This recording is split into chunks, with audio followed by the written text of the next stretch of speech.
All right, hey everybody, Dane Ramsden here, Director of Sales with the In-Network Real Estate Group. And Robert Sagi, Director of Training with the In-Network Real Estate Group.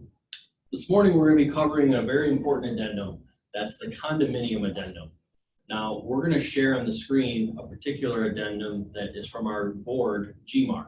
So we're going to take you in length through top to bottom, how we fill out this addendum, what the verbiage means to us, what it means to the sellers, and why it's so important. Yep. This addendum can be found anywhere from Authentisign, .loop, Authentisign is transaction desk, or any other document storage program that you're using. Let's take it away.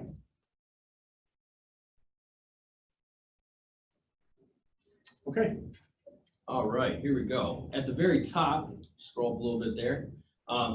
Very common, right? We're going to start with identifying the date that this agreement was entered and covering the commonly known as, which is our property's address, okay?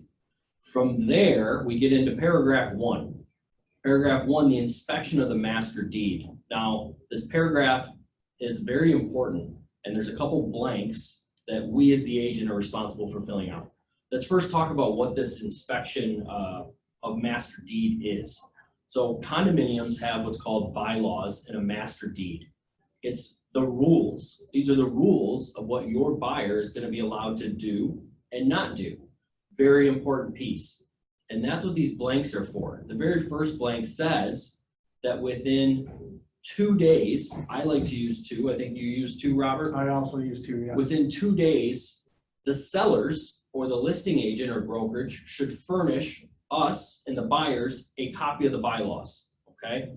Sometimes we can do the legwork for them. We can go and contact the HOA ourselves. That's okay. But this addendum puts the onus on the seller that they have 2 days to send us the bylaws, okay? Further into the paragraph here, the next blank is how many days your buyer has to review it. Just like a home inspection, Robert and I always suggest, try and line these up with your home inspection. If it's a 7-day home inspection, let them have 7 days to review the bylaws. If it's a 5-day, 5 days fine. There's no reason to have more time to review the bylaws than the inspection period. They can fall in line, and that makes it easy to understand and follow for both the buyers and the sellers. All right?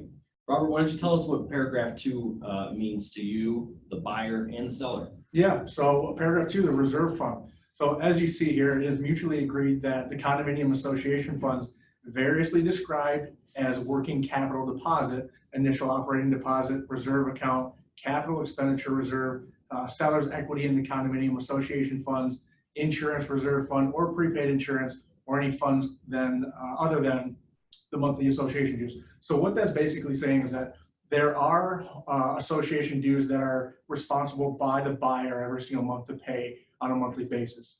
Those funds are then taken by the association and put towards those reserve or capital expenditure accounts.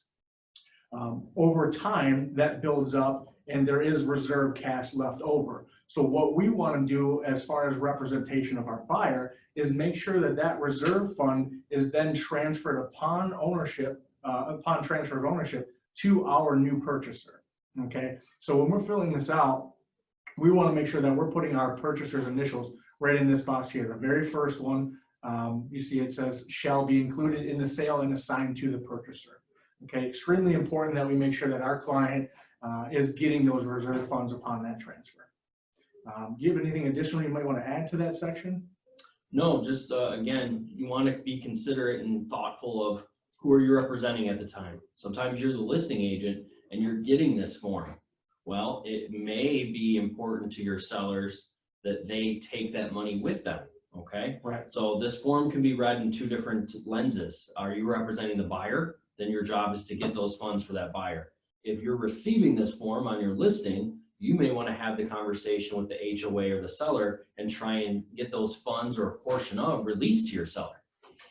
Yeah, and it kind of ties into number 3, which is allowing your client, your purchaser, to acknowledge the fact that there is association dues that are required every single month, along with their mortgage if they are getting one for that condo. So as you see, number 3 reads, purchaser is aware that there is a monthly association fee in the amount of, and we're going to have that filled out based on whatever the MLS data shows.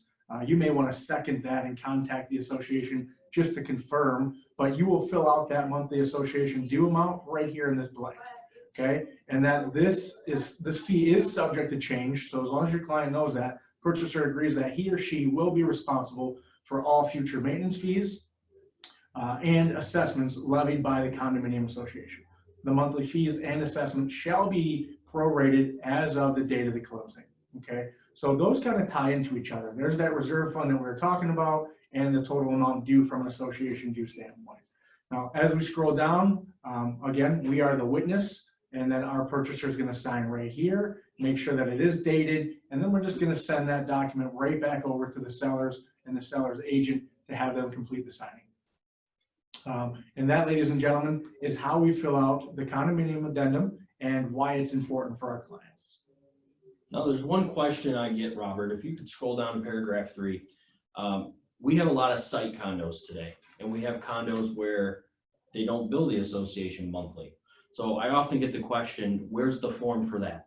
It's the same form. You can take the annualized fee divided by 12 and put it in the blank there. And there's a little bit of a gap there above the signing blocks and below paragraph 3. Don't be afraid to hand write in there that this is an annual fee or a quarterly fee. Just put a little asterisk and write in there, you know, the $120 is paid annually to a association. And just like anything, when you handwrite something, make sure you collect initials from all parties. But it's the exact same form, whether it's a quarterly, annually, or a monthly fee. Very good. All right, ladies and gentlemen, Robert Sacchi signing off, Dane Ramsden. We'll see you next time. Thanks, everybody.